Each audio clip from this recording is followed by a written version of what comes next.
Dans cette vidéo, je vais aborder avec vous un système de repérage qui est fabuleux puisqu'il va nous permettre en un clin d'œil, pour une même note, de connaître tous ses emplacements sur la guitare.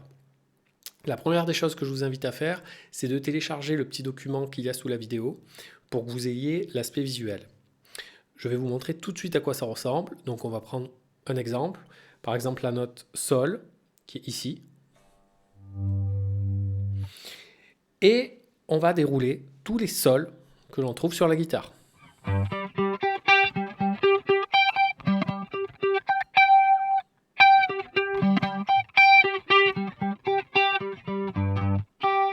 D'accord ? Alors comment est-ce que j'ai fait ? Eh bien j'ai simplement appris par cœur le petit schéma que je vous ai donné à télécharger. On va aller plus en détail évidemment tout de suite. Alors on va chercher un sol qui va être le plus proche de la tête du manche. Donc il y en a un par exemple ici. Donc corde de Mi, troisième case. Et le but est à chaque fois de trouver la même note, mais qui soit géographiquement la plus proche, celle qui va nous demander le moins d'effort.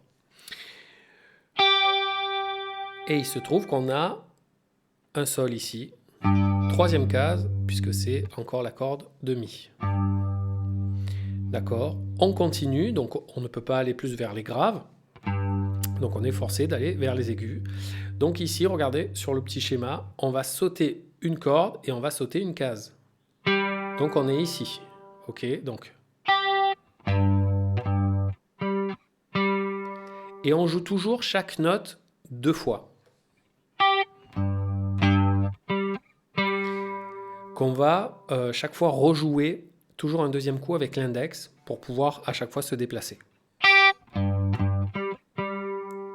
Ok. On continue, donc on va encore vers les aigus quand c'est possible. Et là, on a un autre sol ici. Huitième case. Et on va le rejouer un deuxième coup avec l'index. Donc du début, ça fait ça.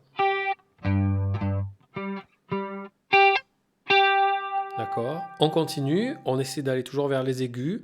Là, c'est pas possible. Donc, obligé de revenir vers les graves. Et là, donc on va sauter deux cordes et une case. Ok. Donc on est dixième case, corde de La. On essaie d'aller vers les graves. Pas possible. Donc, obligé de revenir vers les aigus.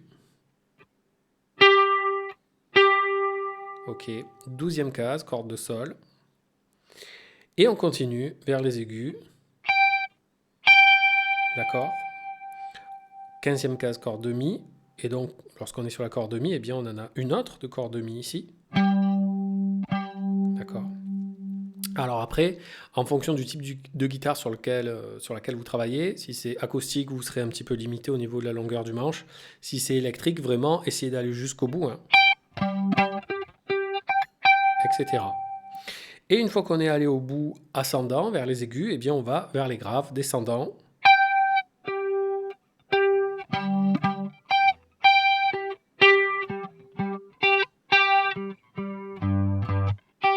D'accord ?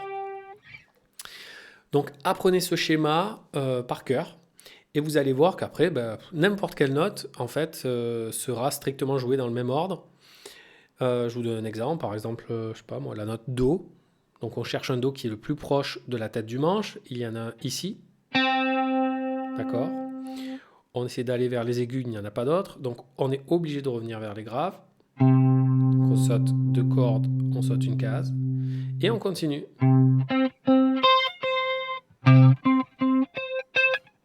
Etc. Donc.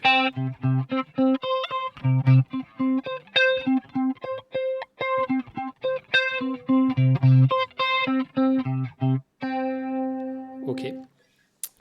Donc ça présente également un intérêt considérable, cet exercice, une fois que vous le connaissez bien. Si vous jouez des styles qui nécessitent de l'improvisation, si vous jouez par exemple des motifs comme ça, vous allez pouvoir tout de suite développer ça, etc. Donc je dirais qu'il faut user et abuser de cet exercice Vous prenez de temps en temps une note comme ça aléatoire, vous la travaillez un petit peu sur le manche, mais vous allez voir, une fois que vous avez appris le cycle par cœur visuellement, vous allez être capable de le faire sur strictement toutes les notes.